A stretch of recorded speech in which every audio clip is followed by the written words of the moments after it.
Do you have a Suzuki LS650 engine with this style of cam chain tensioner? Of course you do. They all do. Well, in this video, I'll go over a very common modification that you the listener, can do to prolong engine life and give you a little bit peace of mind. And it all starts with this cam chain tensioner here.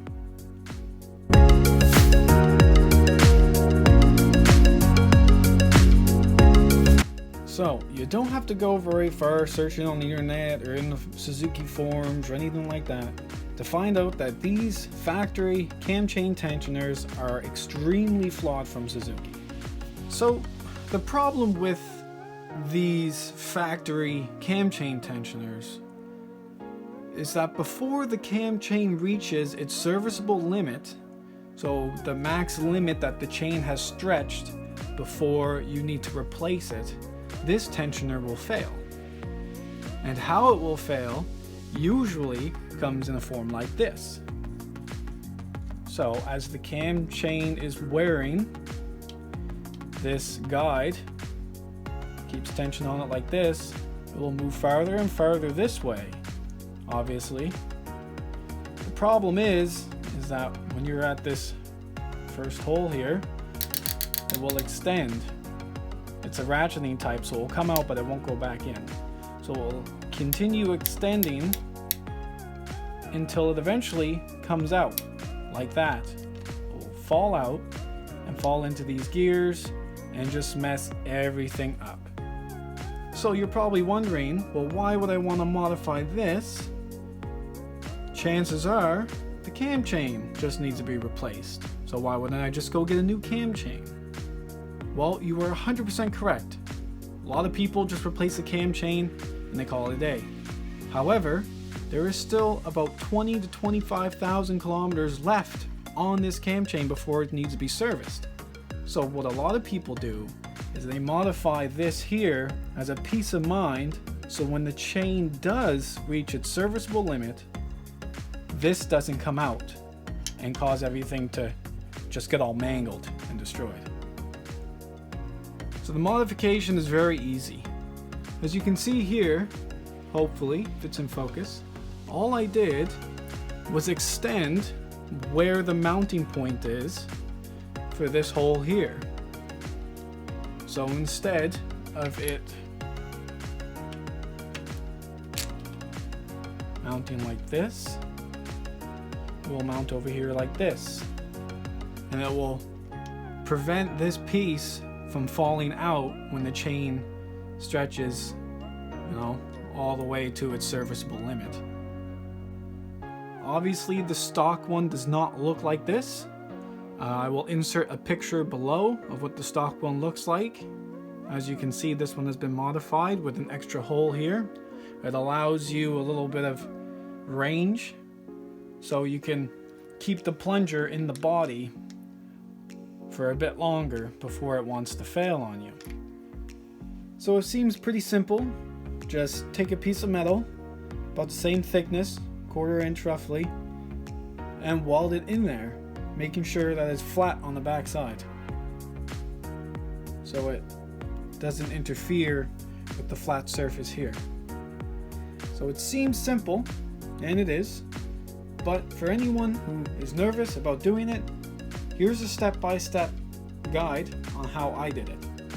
Let's begin. So the first thing I had to do was find material that would be suitable for the modification on the plunger. At work, I happen to have a few winch mounts lying around from a Kimpex winch mount. You might not have access to this same mount, but 1/4 inch steel with a pre-drilled hole or just a hole drilled in it is a very suitable option for this. And then a short trip to the bench grinder helped me get it to the right shape that I wanted to make it work.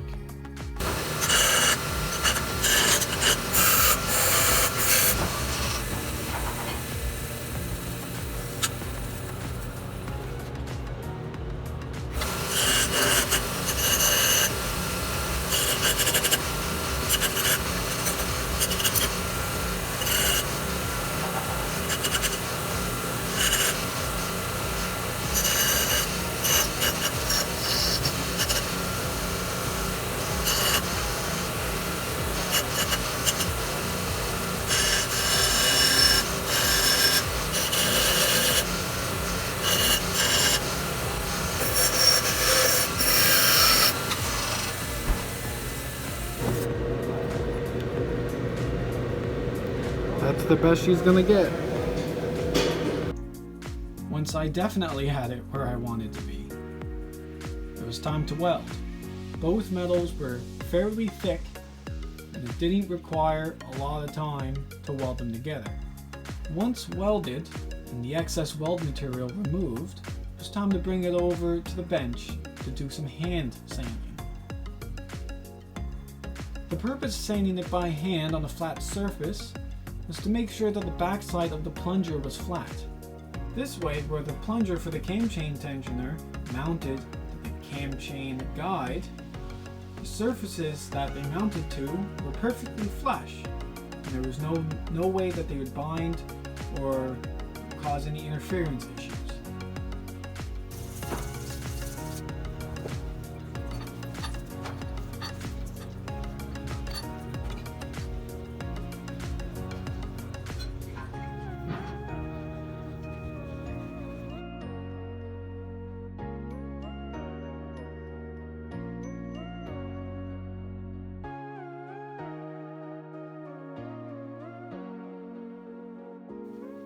And this here is the final piece.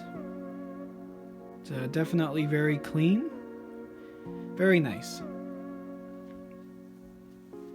So now all you'll have to do is you'll insert your spring. I won't put it in this case, but you'll insert your spring. You'll put that in there. Kind of, maybe. Yep, there it is. And instead of using this hole here, you use this one. As you can see, the difference. The original hole would bring it almost out to its max. Right, that there is almost ready to come out of the body. Now that it's modified, you have a lot of extra travel. And you essentially saved yourself a hassle in the future with this coming out and messing stuff up. Now remember guys, this is only a temporary fix. A lot of people do this and it works. And it works for a long time. But all it's really doing is buying you time before you have to buy a new cam chain. If this is maxed out in its stock form, your cam chain has less than 20,000 kilometers before it needs to be replaced. All this is doing is preventing this from coming out and causing more damage. Oftentimes, you'll hear these two pieces of chain rubbing together before this fails. And if you ask me, I prefer the cam chain rubbing on each other where I can shut it off fix it later than this just coming apart while I'm riding and leaving me stranded on the side of the road. But you do what you wish. If you want to get a new cam chain, go ahead. If you want to do this, go ahead. Whatever you want works. This is just an example to show you what you can do to help prolong the life of your cam chain tensioner, and overall your whole engine. Well, there you have it. If you've been dealing with a cam chain noise or tensioner noise, that's a super simple and easy way to fix it. And all it requires is a welder to weld this on, a little bit of material, and a new gasket. That's all you need to do this modification. I hope that wasn't too confusing. If you have any questions, leave a comment down below and I will get back to you as soon as I can. But until next time, like, subscribe, and I'll see you next time. Bye.